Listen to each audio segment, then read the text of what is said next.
Build your dreams, live rich, and leave rich. నమస్కారం, నేను మీ Krish. Live rich and leave rich కు స్వాగతం. ఇక్కడ లైవ్ రిచ్ అంటే విలాసవంతంగా బ్రతకడం కాదు, ప్రశాంతంగా, ఆర్థికంగా, సురక్షితంగా బ్రతకడం. ఈరోజు మన ఆర్థిక ప్రయాణంలో ఓ అత్యంత ముఖ్యమైన భద్రతా ఫీచర్ గురించి మాట్లాడుకోబోతున్నాం. అవే డెట్ మ్యూచువల్ ఫండ్స్. ఆలోచించండి, మీ ఫైనాన్షియల్ కార్లో ఎయిర్ బ్యాగ్ ఎంత ముఖ్యమో, మీ ఇన్వెస్ట్మెంట్ పోర్ట్ఫోలియోలో డెట్ ఫండ్స్ కూడా అంతే ముఖ్యం. నా మొత్తం పెట్టుబడి ఫిలాసఫీకి ఇదే పునాది. అంటే మనం డబ్బు పెట్టినప్పుడు దానిమీద ఎంత లాభం వస్తుందనేది ముఖ్యమే, కాదనట్లేదు. కానీ అన్నిటికంటే ముఖ్యమైనది ఏంటంటే, మనం కష్టపడి సంపాదించిన ఆ అసలు డబ్బు సురక్షితంగా మన చేతికి తిరిగి రావటం. ఎందుకంటే అసలే పోతే ఇక లాభం గురించి మాట్లాడటంలో అర్థం లేదు కదా. డెట్ మ్యూచువల్ ఫండ్స్ అనేవి కరెక్ట్గా ఈ సూత్రం మీదే పనిచేస్తాయి. ఫస్ట్ సేఫ్టీ, ఆ తర్వాతే రిటర్న్స్. మనం అసలు విషయంలోకి వెళ్లే ముందు ఒక చిన్న గమనిక. ఇక్కడ నేను చెప్పే సమాచారమంతా కేవలం మీ అవగాహన కోసం, ఎడ్యుకేషనల్ పర్పస్ కోసం మాత్రమే.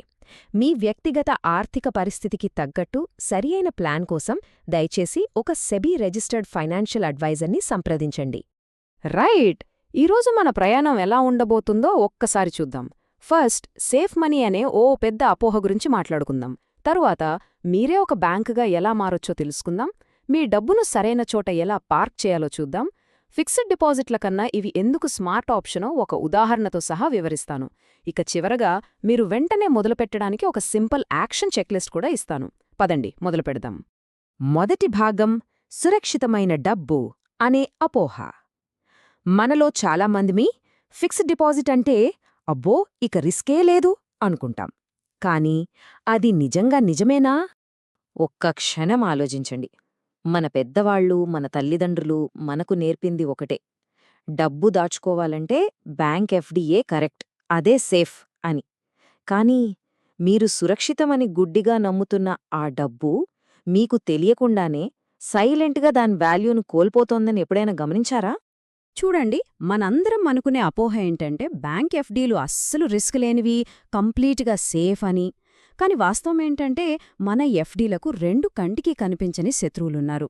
ఒకటి పన్ను, రెండోది ద్రవ్యోల్బణం. ఈ రెండు కలిసి మన రాబడిని నెమ్మదిగా తినేస్తాయి. ఈ నంబర్ కొంచెం జాగ్రత్తగా గమనించండి. ఇది మిమ్మల్ని షాక్కే గురిచేయొచ్చు. ఉదాహరణకు, మీరు ఎఫ్డీ మీద 7% వడ్డీ వస్తోందని అనుకుందాం. వినడానికి చాలా బావుంది కదా. కానీ మీరు గనక 30% ట్యాక్స్ బ్రాకెట్లో ఉంటే ఆ వచ్చిన వడ్డీలో 2.1% ట్యాక్స్కే పోతుంది. అంటే మీ చేతికి నిజంగా వచ్చేది 4.9% మాత్రమే. ఇప్పుడు అసలు పాయింట్కొద్దాం. మన దేశంలో ద్రవ్యోల్బణం అంటే ధరల పెరుగుదల సుమారుగా 6% ఉంది. అంటే ఏంటి? మీ డబ్బు సంపాదించడం అటుంచి నిజానికి ప్రతి ఏటా 1.1% చొప్పున తన కొనుగోలు శక్తిని కోల్పోతోంది. సరే, మరి ఈ సమస్యకు పరిష్కారమేంటి? ఇక్కడే డెట్ మ్యూచువల్ ఫండ్స్ అనేవి మనకు ఉపయోగపడతాయి.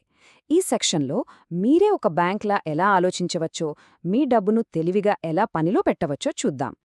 అసలు ఈ డెట్ మ్యూచువల్ ఫండ్ అంటే ఏంటి? చాలా సింపుల్. ఇది ఒక ఫండ్ మేనేజర్ నడిపే ఒక పెద్ద ఫండ్ అన్నమాట. మనలాంటి ఎంతోమంది ఇన్వెస్టర్ల దగ్గర్నుంచి డబ్బును పోగుచేసి ఆ డబ్బును భారత ప్రభుత్వానికి లేదా టాటా, రిలయన్స్, హెచ్డిఎఫ్సి లాంటి అత్యంత నమ్మకమైన AAA రేటింగ్ ఉన్న పెద్ద పెద్ద కంపెనీలకు అప్పుగా ఇస్తారు. వాళ్లు కట్టే వడ్డీయే మనకొచ్చే రాబడి. ఇంకా సింపుల్గా అర్థం కావాలంటే ఈ పోలిక చూడండి. ఈక్విటీ అంటే స్టాక్ మార్కెట్లో ఇన్వెస్ట్ చేయడమంటే మీరొక కంపెనీలో భాగస్వామి అవుతున్నట్టు. లాభమొచ్చినా నష్టమొచ్చినా మీకు అందులో వాటా ఉంటుంది. అందుకే అక్కడ రిస్క్ ఎక్కువ, రాబడి కూడా ఎక్కువే. కానీ డెట్ ఫండ్స్లో ఇన్వెస్ట్ చేయడమంటే మీరు అప్పు ఇస్తున్నారు. ఒక వ్యాపారానికి లేదా ప్రభుత్వానికి అప్పిచ్చి వడ్డీ తీసుకుంటున్నారు. అందుకే ఇక్కడ రిస్క్ చాలా తక్కువ, రాబడి కూడా స్థిరంగా ఉంటుంది.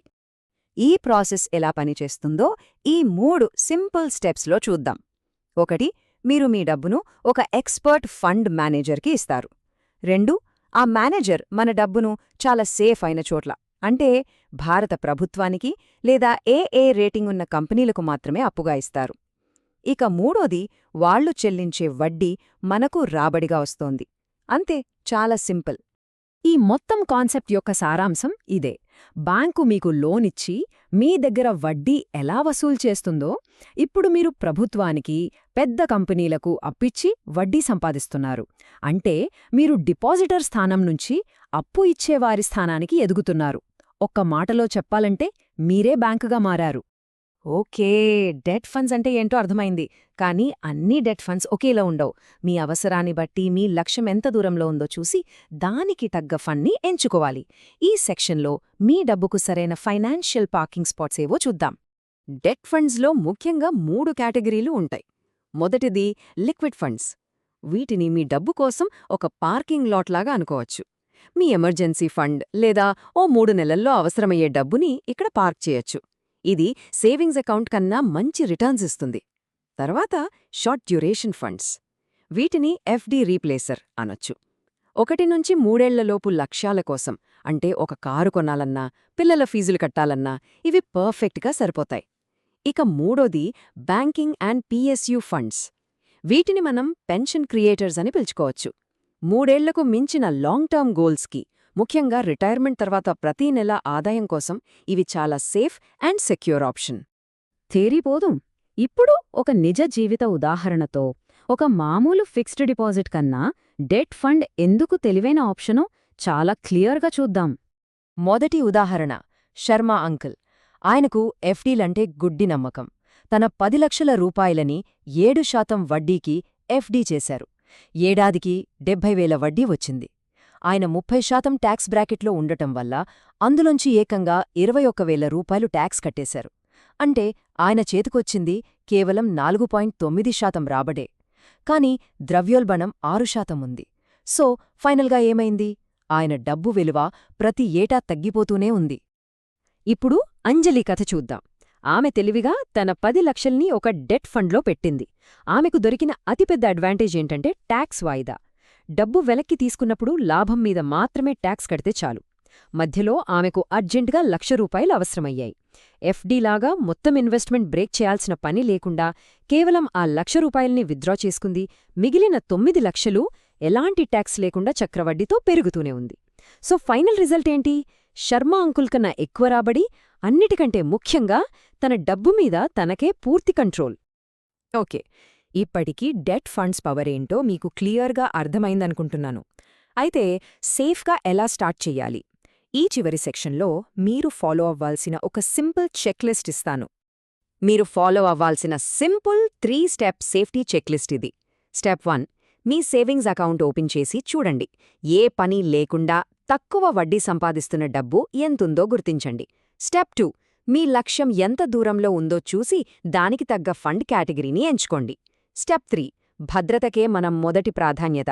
ఫండ్ పోర్ట్ఫోలియోలో భారత ప్రభుత్వానికి సంబంధించిన సావరెన్ బాండ్స్ లేదా అత్యంత సేఫ్ అయిన AAA రేటింగ్ ఉన్న కంపెనీల బాండ్స్ ఉన్నాయో లేదో చెక్ చేయండి.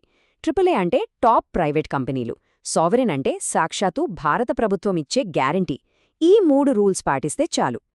ఈరోజు మనం మాట్లాడుకున్న దాని నుంచి గుర్తుంచుకోవాల్సిన ముఖ్యమైన విషయాలు ఇవి. 1, భద్రతే ఫస్ట్. డెట్ ఫండ్స్ మన డబ్బును కాపాడుకోవడానికి, అంతేకాని రాత్రికి రాత్రే కోటీశ్వరులవ్వడానికి కాదు. 2, ట్యాక్స్ ఎఫిషియన్సీ. ఎఫ్డీలా ప్రతి ఏటా కాకుండా డబ్బు తీసినప్పుడు మాత్రమే ట్యాక్స్ కడతాం. 3, అద్భుతమైన లిక్విడిటీ. ఎలాంటి పెనాల్టీలు లేకుండా ఎప్పుడైనా ఎంత కావాలంటే అంత తీసుకోవచ్చు.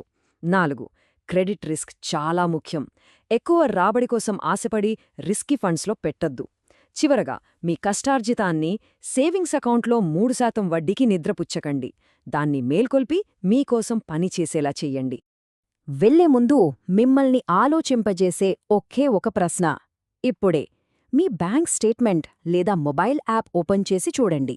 ధరలన్నీ 6%కి పైగా పెరుగుతున్న ఈ రోజుల్లో మీ సేవింగ్స్ అకౌంట్లో ఎంత డబ్బు కేవలం 3% వడ్డీ సంపాదిస్తూ ఊరికే పడుంది? ఆ మధ్యలో ఉన్న గ్యాప్ ఏదైతే ఉందో అదే మన అజ్ఞానానికి మనం సైలెంట్గా చెల్లిస్తున్న మూల్యం. ఇలాంటి మరింత లోతైన ఫైనాన్షియల్ నాలెడ్జ్ కోసం డిస్క్రిప్షన్లో ఉన్న ది లెగసీ డైరీ లింక్ని తప్పకుండా చూడండి. మీకు ఈ సమాచారం నచ్చినట్లయితే దయచేసి సబ్స్క్రైబ్ చేయండి, లైక్ చేయండి, మీ స్నేహితులతో షేర్ చేయండి. ఇది క్రిష్ అందించే లివ్ రిచ్ అండ్ లీవరేజ్. ధన్యవాదాలు.